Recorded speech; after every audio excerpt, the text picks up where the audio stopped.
राधे राधे। जय श्री कृष्ण बहनों। आज मैं आपको गणेश चतुर्थी के बारे में बताती हूँ।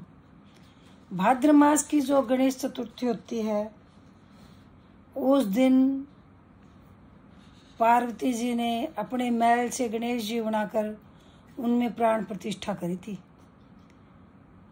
वीडियो शुरू करने से पहले मैं आपसे विनती करती हूँ कि आप मेरे चैनल को सब्सक्राइब करें, लाइक करें और ज़्यादा से ज़्यादा शेयर करें।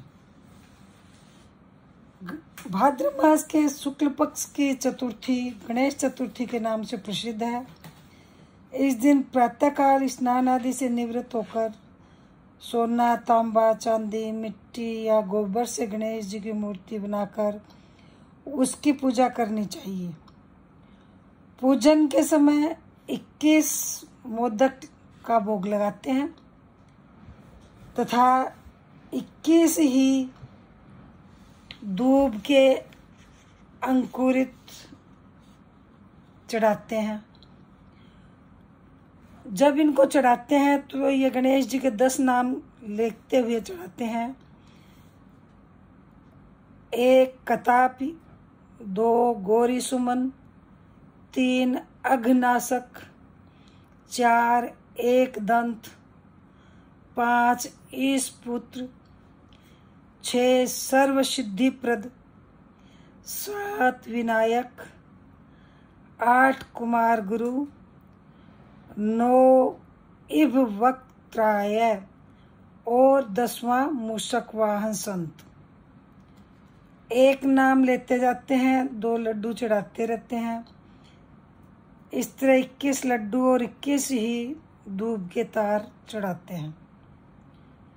उसके बाद 11 लड्डू तो घर में रख लेते हैं, प्रसाद में खा लेते हैं और 10 लड्डू ब्राह्मणों में दान कर देते हैं। गणेश जी का जिस दिन व्रत होता है उस दिन में ही पूजा कर लेते हैं।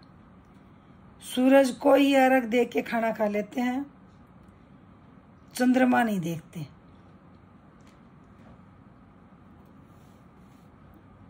गणेश चतुर्थी व्रत की कथा। एक बार भगवान शंकर स्नान करने के लिए भोगवती नामक नदी पर गए। उनके चले जाने के पश्चात पार्वती ने अपने तन के मैल से एक पुतला बनाया जिसका नाम उन्होंने गणेश रखा।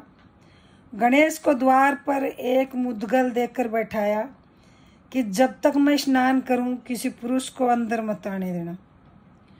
भोगवती पर स्नान करने के बाद जब भगवान शंकर आए तो गणेश जी ने उन्हें द्वार पर रोक दिया। क्रुद्ध होकर भगवान शंकर ने उसका सिर धड़ से अलग कर दिया और अंदर चले गए। पार्वती ने समझा कि भोजन में विलंब होने के कारण शंकर जी नाराज हैं। उन्होंने फौरन 2 थालियों में भोजन परोसकर शंकर जी को भोजन करने के लिए बुलाया। शंकर जी ने 2 थाल देखकर पूछा, दूसरा थाल किसके लिए लगाया है? पार्वती जी बोली, दूसरा थाल पुत्र गणेश जी के लिए लगाया है जो बाहर पहरा दे रहा है। यह सुनकर शंकर जी ने कहा, मैंने तो उसका सिर काट दिया। यह सुनकर पार्वती जी बहुत दुखी हुई और प्रिय पुत्र गणेश को पुनः जीवित करने की प्रार्थना करने लगी। शंकर जी ने तुरंत के पैदा हुए हाथी के बच्चे का सिर काटकर बालक के धड़ से जोड़ दिया। तब पार्वती जी ने प्रसन्नता पूर्वक पति पुत्र को भोजन कराया, स्वयं भोजन किया। यह घटना भाद्रपद शुक्ल पक्ष की चतुर्थी को हुई थी, इसलिए इस चतुर्थी का नाम गणेश चतुर्थी पड़ा।